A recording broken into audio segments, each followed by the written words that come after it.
the Eagle Badger podcast.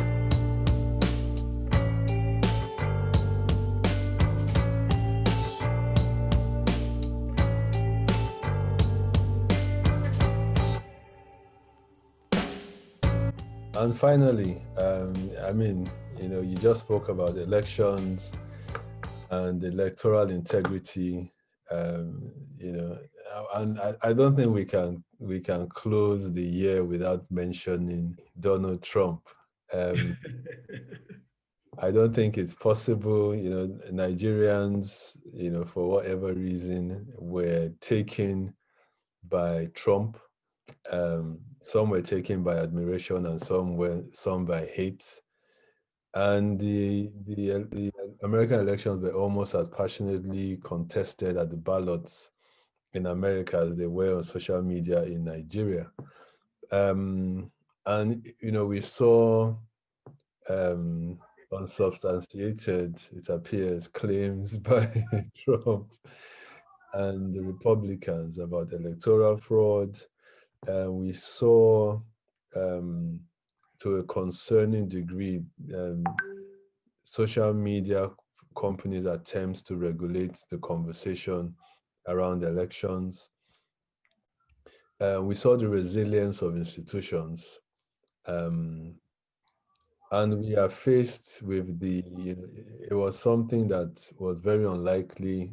It wasn't on our radar at the start of the year. We will see a Biden presidency in January 2021. We did a review of the next 10 years, I think.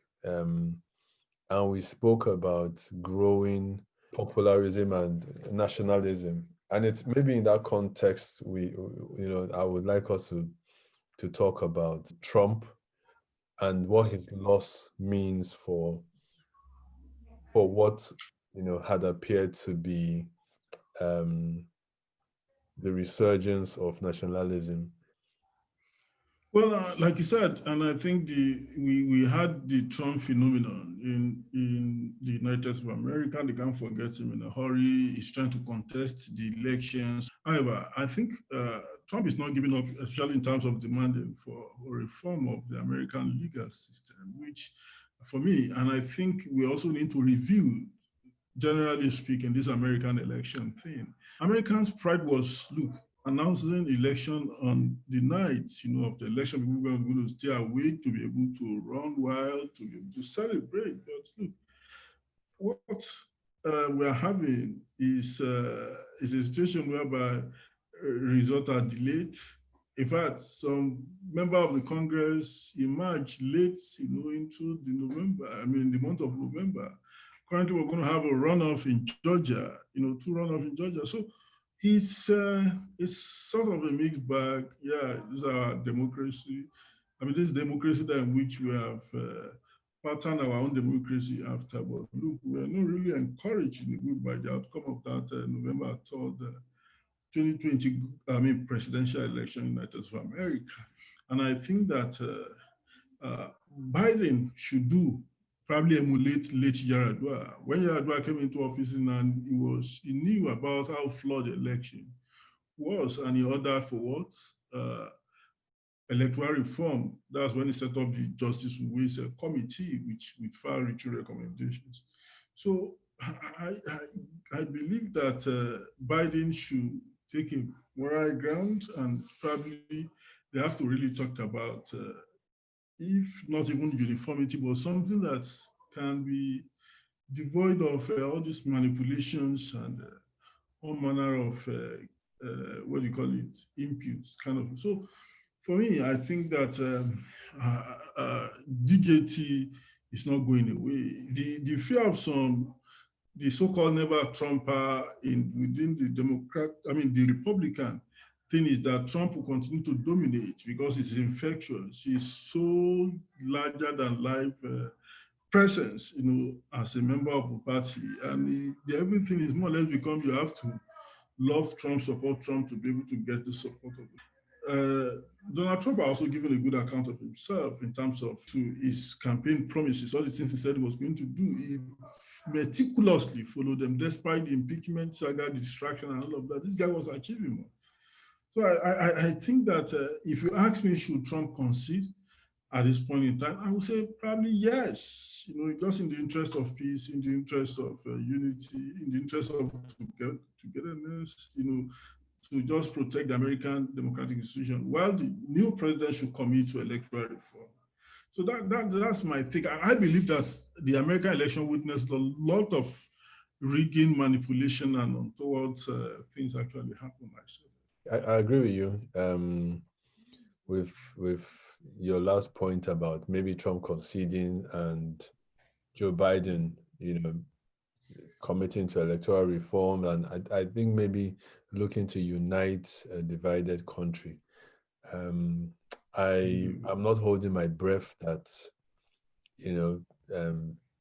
peace will be taken over violence in America. I think the Republicans and maybe Trump's camp will benefit more from a bitterly divided nation, especially as anger and hate are very powerful motivators in elections. Sure.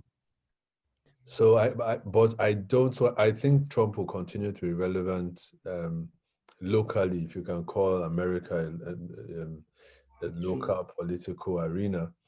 I don't think he will have as much influence on the global scene outside, because he won't hold public office, and his opinions are more easily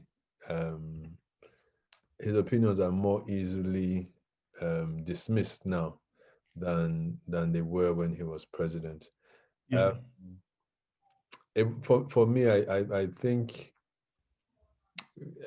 I still am looking at how the world is going to respond. Again, with the idea of, with Trump, the authoritarian leader was coming back into vogue. I wonder how the world responds to Trump, to the loss of Trump or Trump's exit of the stage. So that brings us, I think, to the end of our year in review. We've spoken about the judiciary, COVID, NSAS, Trump, coups, recession, everything. The Kankara abductions. And we'll come back pretty soon to talk. We've looked back at the year, and we'll come, back to you pretty soon to talk about 2021 and what we hope the year will hold for us and for Nigeria. Absolutely. Yeah. So for me, I think it's another day, another time, and I think that you should always keep a date with us to watch these channels and also to be free, to contribute to your own quota. So it's about our nation, it's about us individually, our family, and I think we have a responsibility to salvage, this country. Thank you, and I wish you all, compliment of the season and also a new year to be spent in prosperity and honor. Thank you. Thank you for listening, guys. Merry Christmas. 2020 was an eventful one. We hope 2021 is less eventful. Merry Christmas and a Happy New Year. Merry Christmas, Happy New Year.